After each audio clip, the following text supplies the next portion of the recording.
pero mire, ya está con nosotros Arturo Cano, quien es cronista, reportero de La Jornada, escritor de libros. Ahorita hablaba del Baester Gordillo, y él, junto con Alberto Aguirre, publicó Doña Perpetua, que fue un libro sobre la historia política del Baester Gordillo. Arturo Cano, buenas tardes. Arturo, ¿nos escuchas bien? Sí, te escucho. Perfecto. Arturo, pues con gusto de saludarte. Hoy tenemos la ausencia de nuestra cuasi embajadora, o no sé si ya rindió protesta Marta Zamarripa como embajadora de México en Belice. No es una de las joyas de la diplomacia que se la estén peleando como ese circuito que le han llamado el circuito Revlon, que es una marca de maquillaje o de cosméticos muy famosa, que son el circuito Baigón. El otro es el Baigón. Las embajadas que nadie quería. Pero esta tiene la gran ventaja de que está muy cerca de México. Puedes ir y venir para algunos asuntos personales muy rápido por una parte, y bueno, pues no deja de tener su interés geopolítico, todo lo que se refiere con nuestra frontera sur, con nuestra parte sureña, Guatemala, todo lo que es Guatemala, Belice, Honduras, El Salvador. Bueno, pues tienen una relación muy interesante con México. En fin, pues están estos nombramientos, varios nombramientos de cónsules y de embajadores. Pero Arturo Cano, pues mientras se conecta Alberto Nájar, que ya está listo, pero no hemos podido establecer la conexión, pues vamos hablando del tema de moda. Todo se habla, todos los caminos periodísticos hoy conducen a Emilio Lozoya. ¿Cómo has visto todo este tema de Lozoya, Arturo Cano? Bueno, Julio, yo creo que en primer lugar hay una suerte de confusión, muchas dudas, unas derivadas de la manera como la Fiscalía y el gobierno han manejado el asunto, y otras derivadas de las novedades de la nueva legislación. Uh-huh. O sea, estamos ahora en este caso, en el de Lozoya, con un nuevo Código de Procedimientos Penales, con figuras que antes no existían, como esta del testigo consentido, protegido. Protegido, Arturo. Sí, perdón. Como el criterio de oportunidad, como la posibilidad de que una persona vaya a su casa con un brazalete electrónico. Todo este tipo de temas introducen pues muchas dudas, algo de confusión en el asunto, que se alimenta desde la manera como se ha manejado la llegada misma de Lozoya, que si va al hospital, si no va al hospital, si va a la prisión, no va a prisión, si se le presentó o no se le presentó ante un juez. Todos estos ingredientes creo que están metiendo ruido en un proceso que debería ser, y ahí debería estar el interés de este gobierno y de la Fiscalía, un proceso que debería ser totalmente transparente, pulcro hasta el exceso, pulquérrimo creo que se dice. Pulquérrimo, sí, así es. Uh-huh. Y bueno, pues no hay estos ingredientes, hay por ahí algunas manchitas. Estaba leyendo hace un momento la red social Twitter y veía con preocupación el tuit de Quinto Elemento Lab, uh-huh. Este grupo de colegas periodistas que han hecho importantes investigaciones sobre el caso de Lozoya, sí. Y ellos advertían que en el paquete de acusaciones de la Fiscalía General de la República no está la acusación de los 3.7 millones de dólares que habría transferido Altos Hornos de México a Lozoya. Uh-huh. Pues bueno, pues ese tipo de cosas llaman muchísimo la atención. Uh-huh. Hasta ahora, pues, el niño cantor de Madrid no ha dado muestras de querer cantar, o no a la velocidad que la gran expectación o expectativa que había generado su llegada a México podía esperarse. A cambio, lo que hemos tenido es un coro monumental de deslindes, de rechazos. Yo ni lo conocía, o si lo vi no me acuerdo, en la clase política, mucho más allá del Partido Revolucionario Institucional, porque pues este asunto ya nos han dado algunos indicios, alcanza incluso al gobierno de Felipe Calderón y a personajes de otros partidos que estuvieron en el Congreso o en la dirigencia de los partidos desde que se cocinaba el Pacto por México o luego con la aprobación de la reforma energética. Ahora que hablabas con la colega de Sin embargo, si a eso sumamos a la información que ella daba sobre la publicidad de la reforma energética, pues resulta muy curioso que una reforma que supuestamente tenía el consenso de las fuerzas políticas que se había expresado en el Pacto por México, o sea, tal consenso de que ese era el camino para la modernización de Pemex, de que ese era el camino para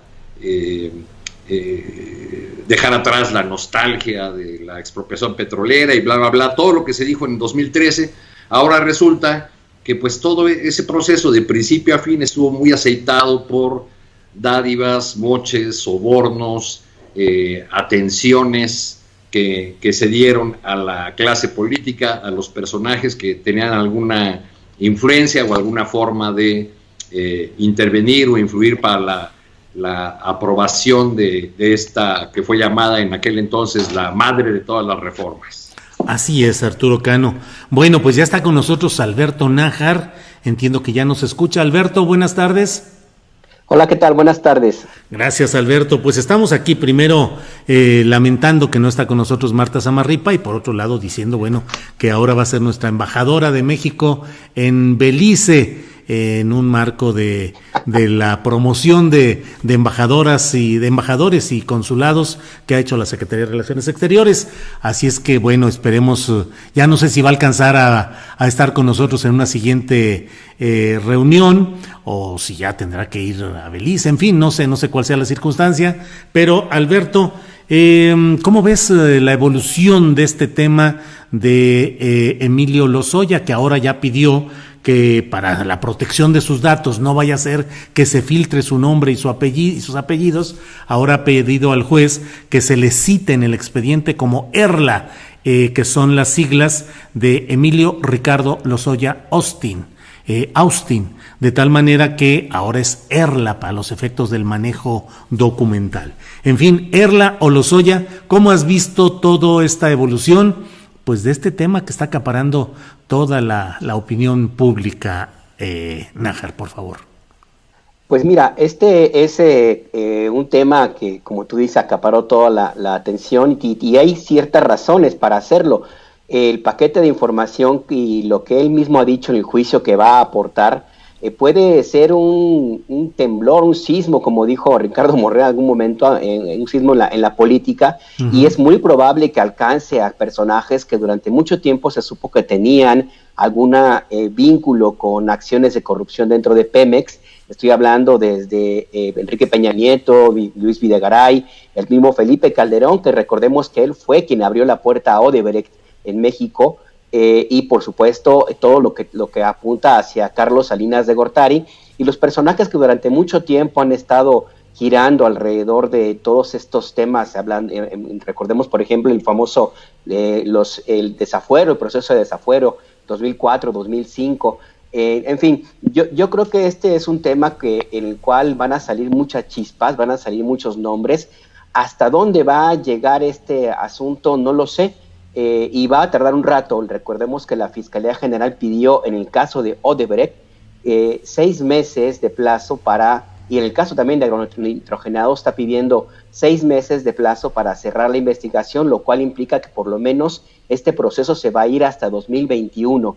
El mismo Lozoya ha insistido como parte de su defensa que él está dispuesto a cooperar, que va a aportar pruebas y, ojo, él ha dicho varias veces, Julio, Arturo, que él fue utilizado, que fue, digamos, un instrumento. Un instrumento, fue dijo, instrumentalizado, dijo. Instrumentalizado, no sé si esa palabra, ese adjetivo exista, pero él está diciendo, yo fui solamente una parte de algo, una herramienta, y quienes movían esa herramienta son otros personajes, y tengo los nombres y los voy a decir. Me parece que la forma como se ha desarrollado estas dos audiencias, la que está en proceso ahora, en el caso Odebrecht, y lo de ayer de agronitrogenados, es digamos, su primer mensaje, es una advertencia, la misma estrategia de la defensa lo está utilizando así, para decir a los personajes involucrados que van sobre ellos y que esto no va a terminar en esas audiencias, es decir, que, digamos, la emoción va a seguir durante varios meses, y me parece que es parte incluso de una estrategia más amplia, y que me llama la atención que parece acomodarse al discurso del presidente López Obrador, que ha insistido varias veces en que este caso es muy importante porque se va a saber los nombres y se va a involucrar a quienes son parte de esa estrategia, enorme estrategia de corrupción, no solo alrededor de Pemex, sino de otras áreas del Estado. Entonces, sí, a mí me parece que estamos viendo el inicio de una trama que por lo menos nos va a mantener muy entretenidos y muy asustados a más de 3 personajes en los próximos meses, Julio. Fíjate, Nájar, que si se dan estos plazos de los que está hablando la Fiscalía General de la República de 6 meses, quiere decir que por allá del 26 de enero estarán dando, podría ser el plazo final a cuyo desenlace tuvieran ya todo acumulado, todos estos datos que dicen que van a estar buscando dentro de estos 6 meses. A finales de enero ya habrá candidatos a muchos puestos de elección popular y la política electoral va a estar candente y movida a todo lo que da dentro de 6 meses. Si nos damos cuenta, la estrategia de la Fiscalía es ir soltando nombres de a poco. Uh-huh. Apenas va una audiencia, la de ayer agronitrogenados, y hoy está con la de Odebrecht. Pero si se sigue la misma táctica, van a ir apareciendo por goteo los nombres y personajes involucrados. Y no descartemos, aunque yo no creo en las casualidades, menos en la política, no descartemos que en el momento en que empiece a calentarse el tema de quiénes serán los candidatos, tanto a gubernaturas como a la Cámara de Diputados, pues empiecen a soltar algunos nombres. Sí. Esta es una estrategia para desarticular a posibles adversarios. E insisto, el mensaje de Lozoya es: tengo muchos nombres en mi maleta que me traje de España y se van a ir utilizando de una manera dosificada y en el momento justo, como diría un viejo comercial. Alberto Nájar, gracias. Arturo Cano, pues fíjate lo que son las cosas de aquel retador, casi diría insolente Emilio Lozoya, que llegó a decir que tenía tiempo y dinero para partirle la madre a quienes lo estaban acusando.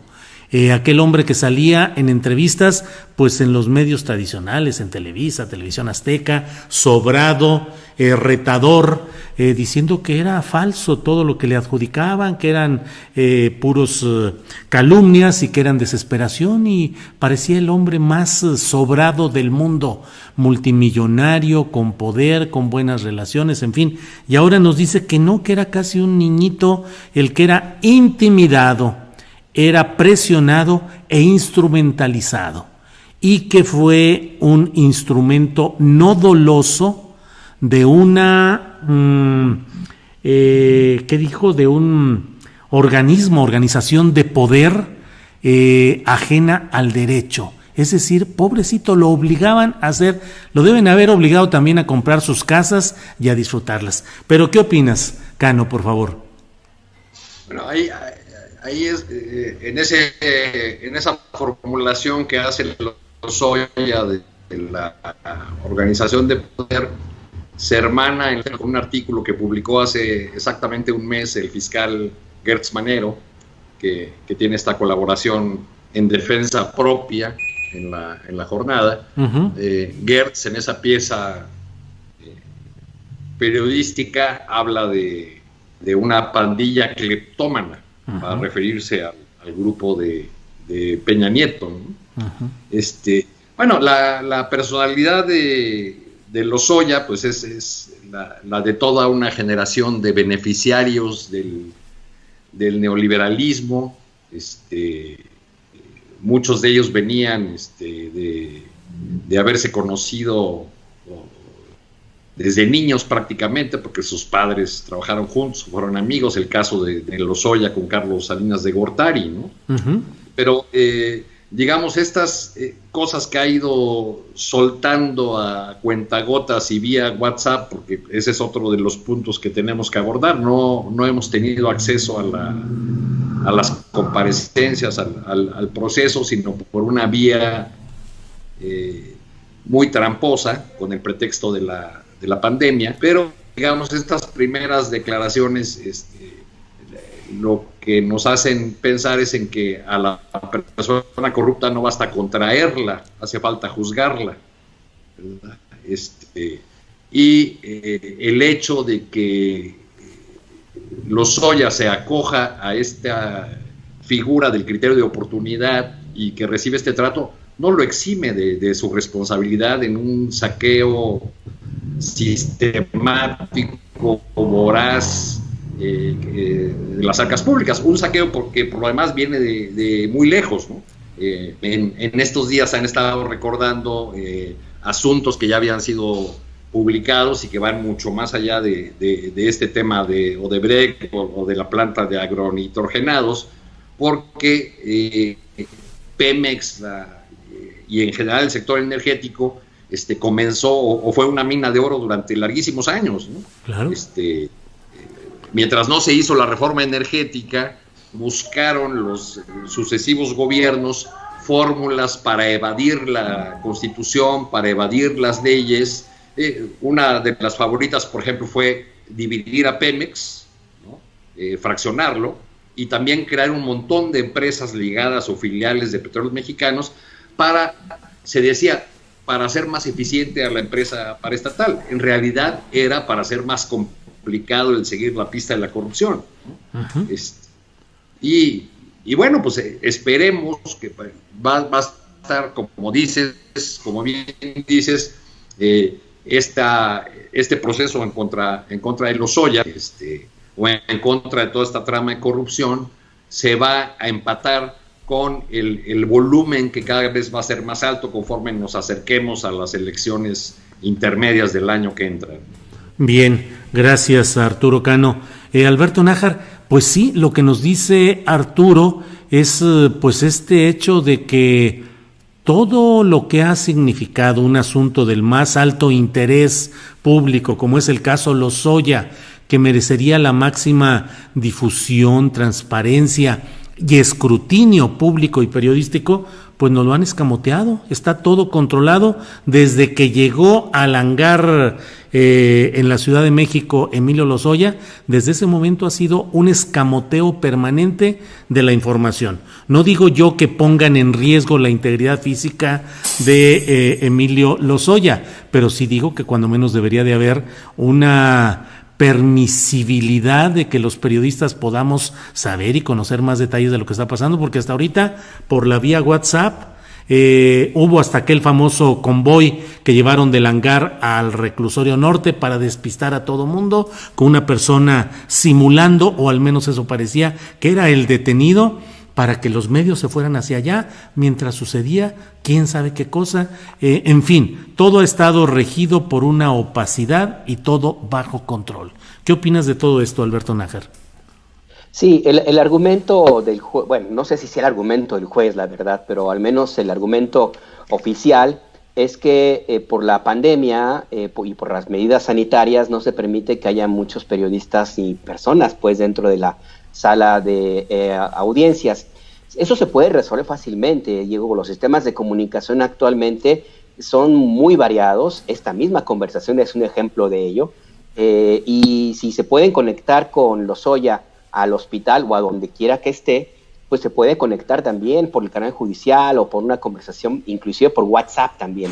Aquí la advertencia inicial que se nos hizo a quienes estamos dentro de este chat es que no eran digamos, citas textuales, sino que era lo que se estaba diciendo, pero no podía tomarse como algo que, digamos así, textual, pues. Eso también es una forma también de evitar que, o inclusive yo lo veo también una forma de que en algún momento no se pueda hacer una vinculación exacta y que también tanto abogados como la misma corte pues puedan decir que eso no fue lo que se dijo en ese momento. También es una forma de que los periodistas no podamos atribuir por completo lo que se dice en ese chat, puesto que no tenemos, como se nos advirtió, la confirmación de que efectivamente se dijo tal cual.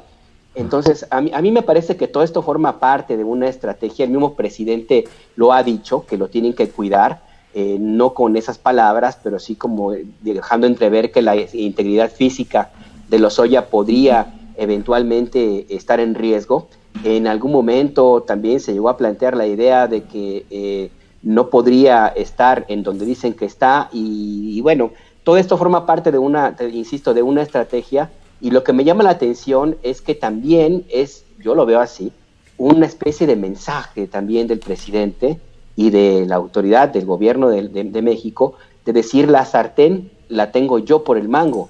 O sea, pueden decir misa, pueden decir lo que quieran, pero está haciendo las cosas tal y como el procedimiento lo estamos diciendo nosotros.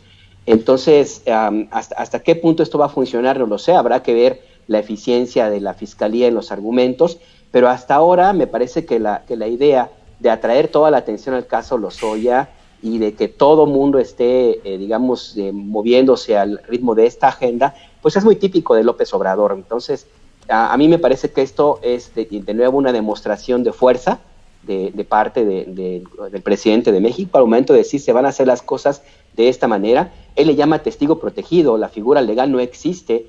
Inclusive en la mañana la secretaria de Gobernación le dijo que era testigo colaborador, y también con la misma, esa sartén por el mango como lo tienen en este momento, con esa misma estrategia es que se le permitió seguir el proceso en libertad. Hay muchas críticas, se le puso un brazalete, legalmente puede hacerlo, y esto va a continuar de esa manera. Yo creo que esto es una serie de mensajes, uno tras otro, y como coincido con Arturo, pues en la medida en que se acerca el proceso electoral, que se empieza a calentar toda las votaciones y la elección de candidato, pues se van a ir soltando y abriendo expedientes. Bien, pues sí, coincido contigo en todo esto que has dicho, Nájar. Y Arturo Cano, pues dentro de lo que hoy está sucediendo, no deja de ser muy llamativo el hecho de que he entrevistado aquí en este mismo espacio a Edgardo Buscaglia, por un lado, y por otro ayer a Gabriel Regino, y a ambos les pregunté, palabras más, palabras menos, si el interés de la sociedad de que se haga justicia queda satisfecho cuando alguien que cometió un saqueo tan grande como Emilio Lozoya puede quedar en libertad en su casa y con el disfrute parcial o total de la riqueza que haya acumulado. Si el interés de la sociedad queda bien satisfecho con el hecho de que él denuncie y haga ver las redes mafiosas de poder que generan peores daños. En ambos casos, y espero no estar traduciendo mal lo que me dijeron ambos, pero en esencia dicen que en estricto sentido teórico y conceptual es correcto el que se pueda sacrificar esa necesidad social de que se castigue a un corrupto menor, si eso te permite que puedas castigar, denunciar o exhibir una red de corrupción muy grande. Pero a fin de cuentas, Arturo Cano, ¿Qué sientes, qué piensas, qué consideras respecto a la posibilidad de que finalmente Emilio Lozoya ni ha pisado la cárcel, ha estado en una suite médica, ha tenido todo tipo de consideraciones, como dijo el propio presidente de la República, y podría irse a su casa, directo, sin tocar baranda, como luego dicen? ¿Qué piensas de todo ello, Arturo? Leí ayer o antier el artículo de una connotada integrante de la sociedad civil de uno de estos organismos que hay muchos dedicados a los estudios y las propuestas anticorrupción y de políticas públicas de contrapesos, etcétera, etcétera, y comenzaba su columna en un periódico de circulación nacional, como decían los cronistas de antaño, con refiriendo una reunión en la que estuvo sentada frente a Lozoya, con varios miembros más de la sociedad civil, y recordaba que el joven funcionario tomaba notas sobre todas las recomendaciones, y de ahí pasaba a contar la construcción del Sistema Nacional Anticorrupción como si se tratase de la edificación de Roma, como un gran asunto que tuvo una enorme y participación de organismos de la sociedad civil. Lo curioso es que después de contar todo esto y de reconocer el carácter corrupto del grupo de Peña Nieto en el mismo artículo, terminaba culpando a López Obrador del ataque a los contrapesos, del ataque a las instituciones, dice, las personas volteaban para otro lado, las instituciones voltearon para otro lado, como si las instituciones fueran una entelequia, como si las instituciones no estuviesen dirigidas, controladas por personas de carne y hueso, que caen, diría Peña Nieto, en la natural tentación de corromperse. Digo todo esto porque me parece que no sería algo que resultara conveniente para el presidente López Obrador dejar las cosas en un personaje del nivel de Emilio Lozoya, porque todos entendemos que si lo trajeron, si está recibiendo este trato, es justo porque este pez, que ahora podemos considerar un pez mediano, va a señalar no solamente el modus operandi. Es más, cuando señale, como ha dicho el presidente en la mañanera, cuando cuente los detalles de cómo funcionaba la corrupción, de cómo se hacían los repartos, de todo este entramado que atravesaba y rebasaba gobiernos y partidos, pues es natural que surjan nombres. ¿O acaso van a ser instituciones etéreas o fantasmas los responsables que señale Lozoya? Entonces, van a ser iniciales, Arturo, nada más iniciales, como Erla. Así es. EPN, por ejemplo. Vamos a tener que decir Erla, ¿verdad? Erla, sí. ¿Será nada más lo que señale Erla? O sea, el gran fracaso de Vicente Fox fue que al principio de su sexenio anunció que iba sobre los peces gordos. Actualmente ni siquiera recordamos los nombres de los charales que cayeron en la lucha anticorrupción, si es que en algún momento dado se dio por parte de Vicente Fox. Entonces, sí va a ser un problema para el presidente López Obrador, porque él ha sido desde que triunfó, ha insistido una y otra vez en que él no es partidario de enjuiciar a los expresidentes de la República. Uh-huh. Entiendo que esto sobre todo tiene que ver con que considera que abrir un expediente de ese tipo sería o haría que el país tuviese el riesgo de caer en la desestabilización, o sea que sería una confrontación política de proporciones mayores. Uh-huh. Entonces, la pregunta es, ¿será suficiente? ¿La sociedad tendrá suficiente con el hecho de que nos cuenten cómo nos robaron? Uh-huh. Uh-huh.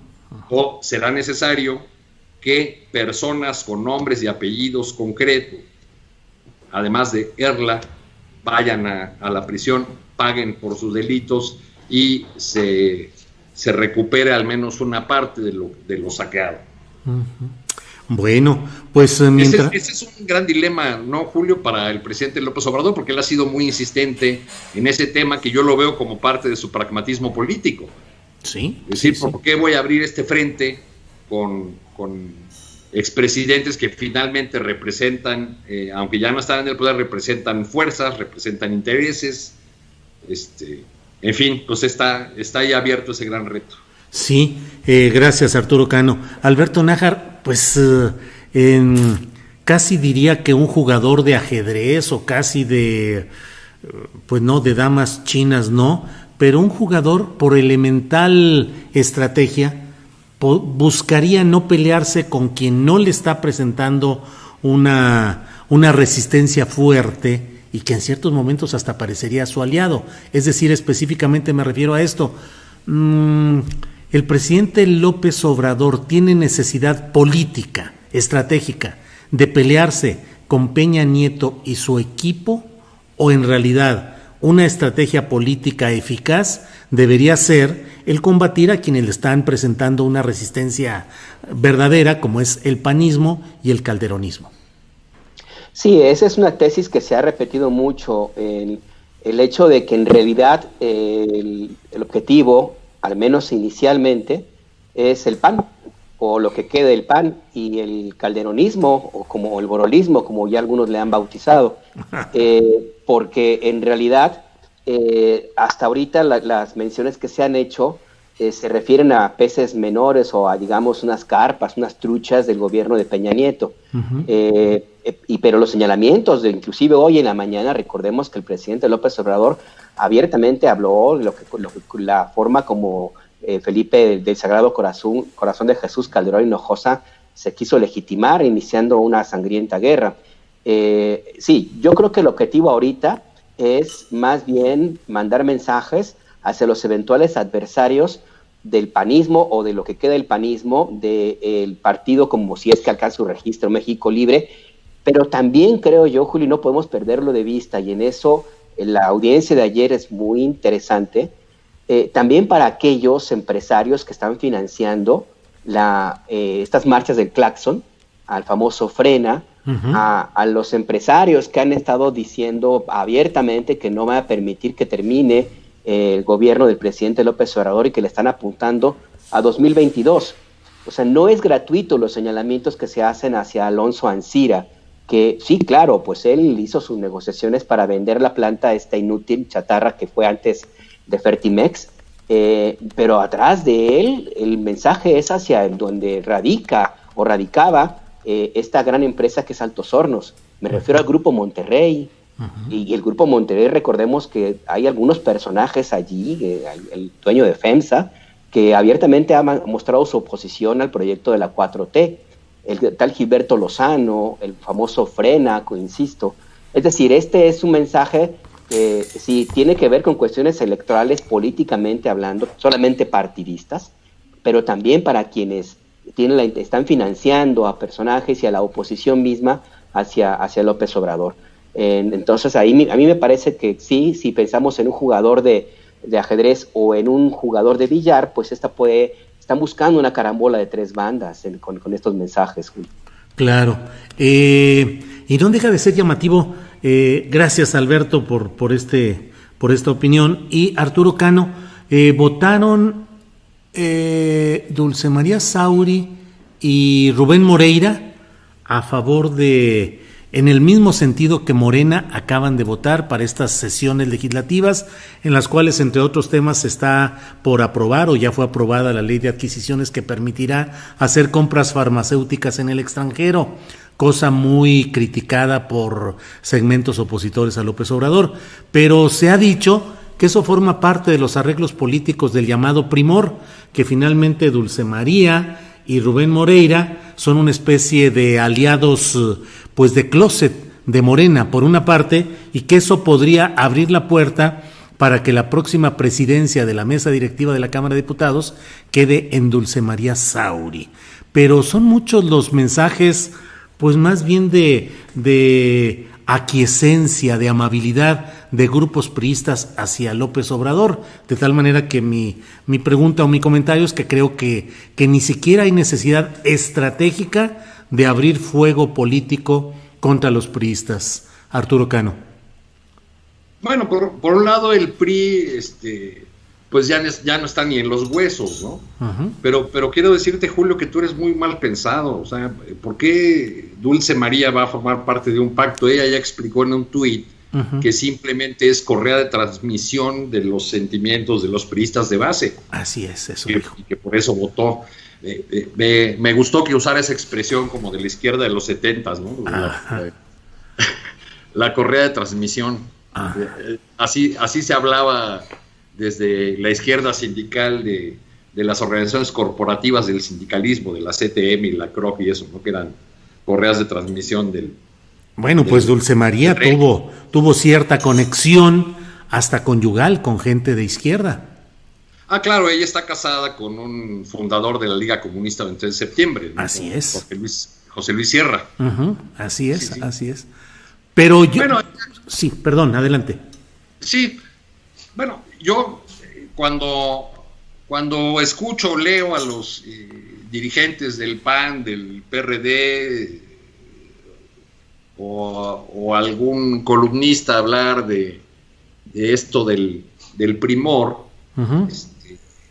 Siempre me quedo a la espera de pruebas, ¿no? El otro día, por ejemplo, vi una mesa, dirán ustedes qué ocioso eres, una mesa de este nuevo medio Latinos, se llama, Latinos, Ajá.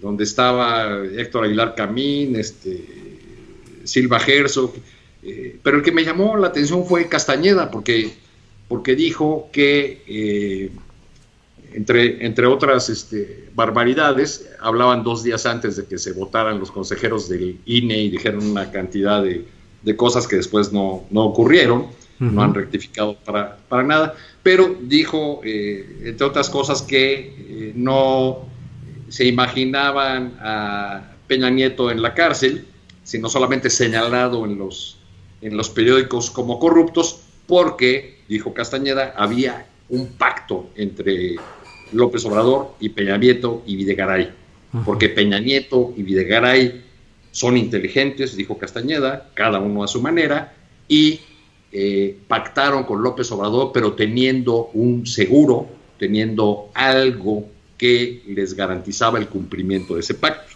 Uh-huh. Cuando Loret de Mola le preguntó a Castañeda, ¿y cuál es ese algo que tienen Peña y Videgaray? Castañeda respondió, pues no lo sé, Carlos, si lo supiera ya lo estaría usufructuando, ¿no? O sea, creo que los que durante muchos años fueron los traductores de la realidad política, porque eran las voces que estaban en las televisoras, y bueno, siguen estando, y en todos los medios, pues andan medio perdidos en sus análisis y ofrecen solamente esta especulación del pacto que han querido bautizar desde la oposición como el primor. Uh-huh. Yo diría que ahí hay más bien evidencias de realidad política. El PRI, durante el sexenio de Peña Nieto, se fue rompiendo, se fue desgranando, porque el grupo de control, el grupo de Peña Nieto era un grupo que arrasaba con todo. Y no solamente me refiero a las candidaturas y a los partidos políticos, vean lo que le hicieron a Beltrones, ¿no? Uh-huh. O sea, fueron capaces de hacer perder al PRI en esa elección intermedia solo para desbancar a Beltrones, que era un posible competidor de la candidatura presidencial. Entonces, digamos que no necesitaban ese pacto, porque una parte del PRI ya se había ido decantando hacia el obradorismo o hacia una alianza electoral, porque veían más posibilidades, porque incluso hay un sector del PRI que comparte ciertas ideas, posturas ideológicas y políticas con López Obrador, pero no veo ahí ese pacto que refieren, sobre todo porque pues ¿con cuál PRI estaría pactando ahora? ¿Con el de un señor que se toma fotos comiendo papitas y bubulubus? Sí.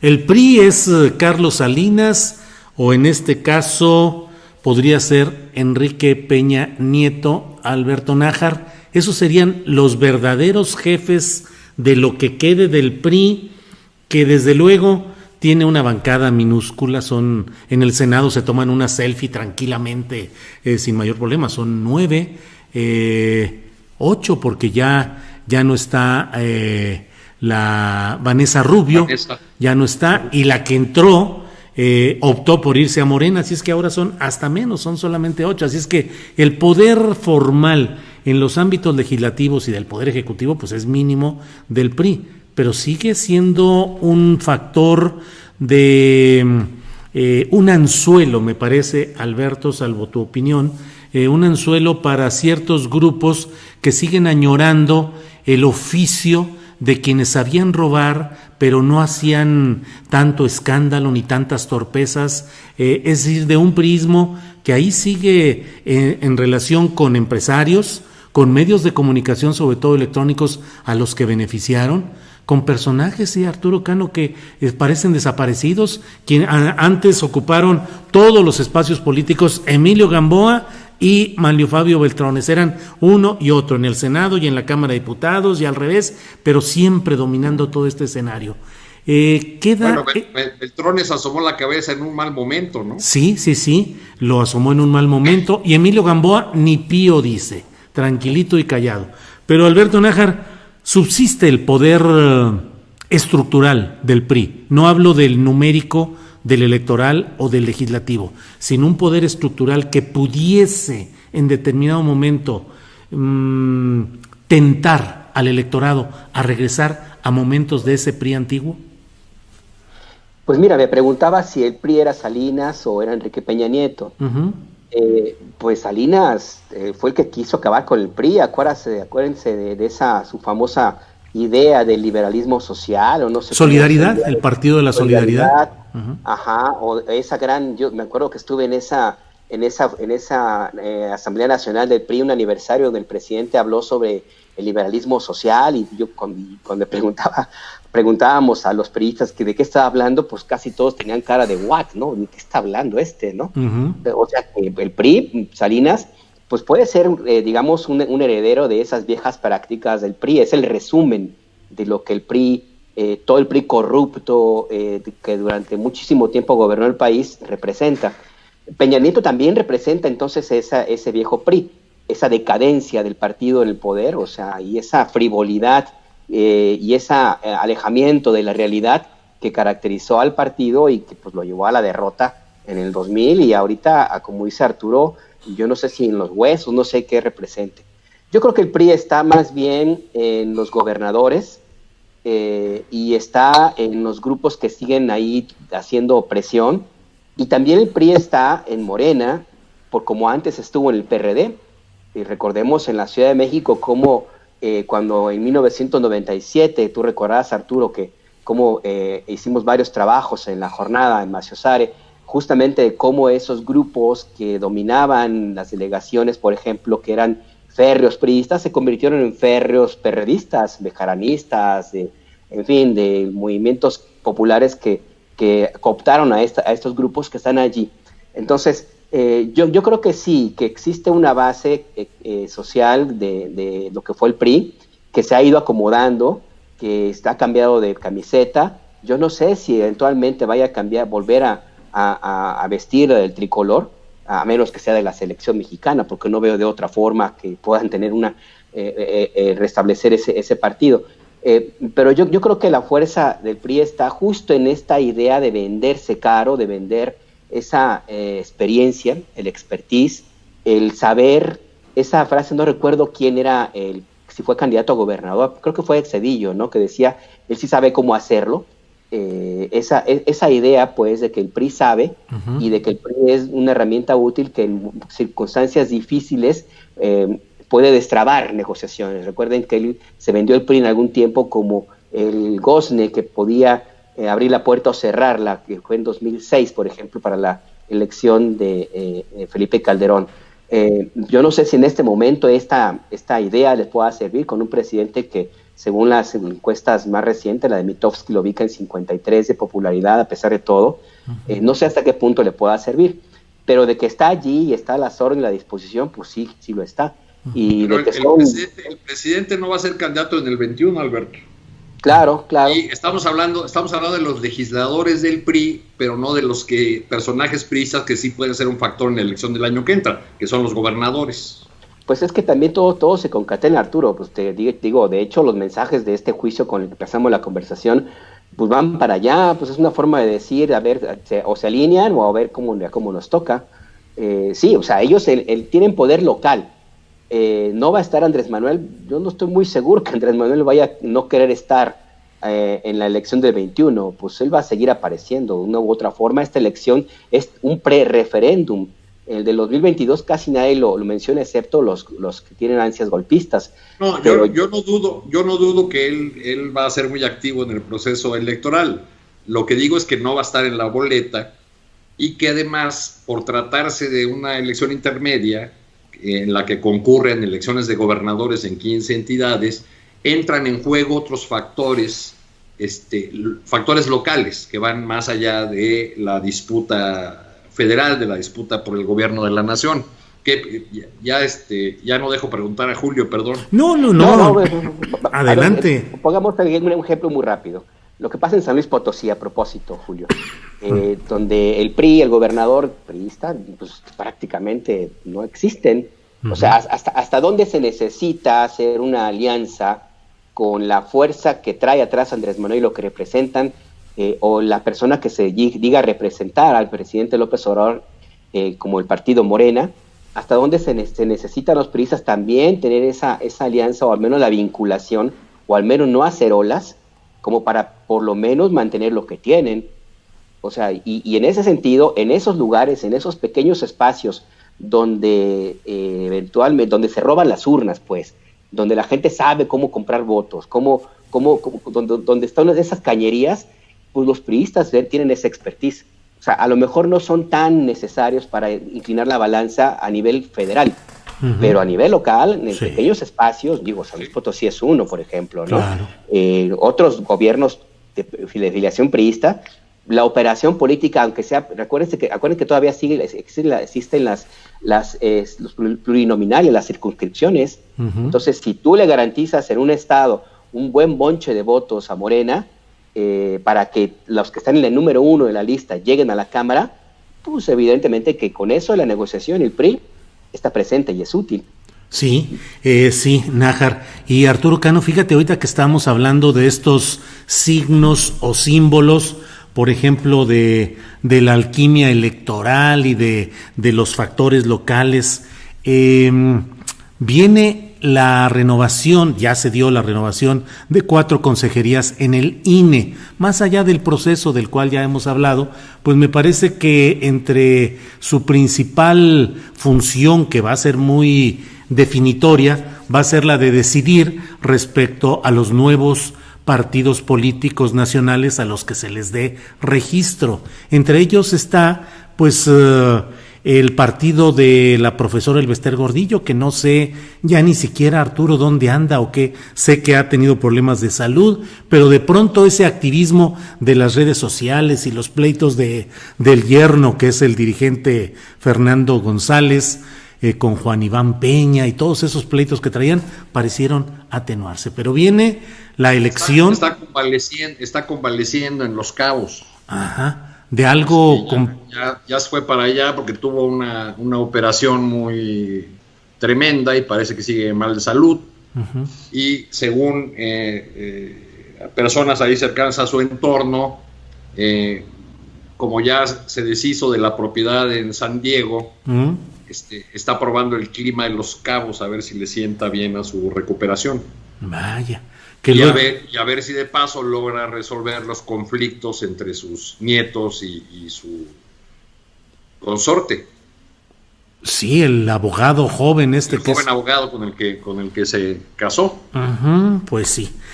Está ese partido, pero habrá otros, ¿no? Sí, porque está, por ejemplo, el de Pedro Aces, que es donde influyen Ricardo Monreal, Alejandro Murat, Pedro Aces, que hace poco le cerraron ahí un torotón, que estaba haciendo un festejo de cumpleaños con 3 días de fiesta y con corridas de toros. En fin, vienen muchos de estos ingredientes. ¿Crees posible, Arturo Cano, que el nuevo INE se aviente el tiro de negarle el registro a varios partidos, solicitantes de partidos, entre ellos México Libre de Calderón y Margarita Zavala? Pues yo creo que será muy puntilloso, quizá, con el cumplimiento de los requisitos, y así debería ser. Es más, deseo que lo sea y que no actúe con la misma laxitud, digamos, con la que revisó las firmas de Margarita Zavala, que cuando quería ser candidata a la presidencia, o del Bronco de Nuevo León. Creo que va a haber muchos factores que van a influir en cuáles de estas fuerzas, de estos partidos logran el registro, y que la actuación del INE va a ser muy vigilada por el lado de los medios de comunicación y de los propios partidos, Será muy polémico, por supuesto, el caso de México Libre, porque ha habido ya antecedentes, como ese de las firmas de Margarita Zavala, pues de que se truquean, se hacen trampas, se consiguen militantes de ocasión para lograr las asambleas. Algo que, por cierto, no es exclusivo del comportamiento electoral de Calderón y su equipo, es algo que está presente en todas las fuerzas políticas, ¿no? Uh-huh. Habrá que ver con los nuevos 4 consejeros cómo queda ese balance y cuáles fuerzas al final logran el registro. La pregunta que seguiría, pienso yo, es ¿estos nuevos partidos realmente aportan una nueva opción a los electores? ¿O simplemente son versiones distintas? Digamos, México Libre, la versión B del PAN, y el partido del Bester, el de Pedro Aces, el evangélico, más los que se acumulen, son sucursales de Morena, por decirlo de alguna manera, porque también ahí el presidente López Obrador es quien va a definir candidaturas. Sí. O sea, yo pienso que eso es lo que tendríamos que estar preguntándonos, sobre si realmente son fuerzas representativas o que añaden algo a la oferta electoral disponible para los ciudadanos. Uh-huh. Y creo que en general no, en general los partidos se convirtieron, sobre todo estos partidos pequeños, como el caso de los que vemos actualmente, el PT, el Verde, etcétera, el PES incluso que desapareció, pues en simples negocios particulares de sus dirigentes, ¿no? Uh-huh. ¿Cuántos años lleva Beto Anaya dirigiendo el PT? Pues sí. Como dueño del PT. Claro. Y pues desde Salinas, ¿no? Desde Él Salinas. Se ha visto pasar sexenios y sexenios. Así es. Alberto Nájar, ¿crees que genere un cataclismo político, un revuelo peligroso si se llegara a negar el registro al Partido México Libre de Felipe Calderón y Margarita Zavala? Pues en términos mediáticos sí. Digo, va a ser el tema del día, el escándalo de la semana. En las redes se van a inundar de descalificaciones y gritos, etcétera. En términos de la política real, en términos de si va a afectar o no el ritmo de la votación, si va a haber alguna influencia fuerte, pues yo no veo ni cómo, la verdad. Al contrario, creo que habría hasta una especie de respaldo de lo que queda del Partido Acción Nacional, porque acuérdense que una parte del electorado, que la gente que eventualmente pudiera llegar a apoyar a esta organización política, pues fueron panistas, ¿no? Uh-huh. Entonces yo creo que ahí más bien habría como una llamarada de petate, por decirle de alguna forma, ¿no? Uh-huh. Y además también puede ser eventualmente hasta una especie de salvavidas de los viejos consejeros, ¿no? Con este estigma que cargan de haber inclinado la balanza en algún par de elecciones. Uh-huh. Pues si le niegan el registro a México Libre, puede ser hasta su salvavidas mediático. Uh-huh. Así que yo no veo forma de que más allá del círculo rojo habrá mesas con Loret y habrá mesas ahí en la radio, ¿cómo se llama? Pepe Cárdenas volverá a tuitear alguna cosa ahí en estado medio raro, o sea, pero hasta ahí, yo no le veo más cosas. Ajá.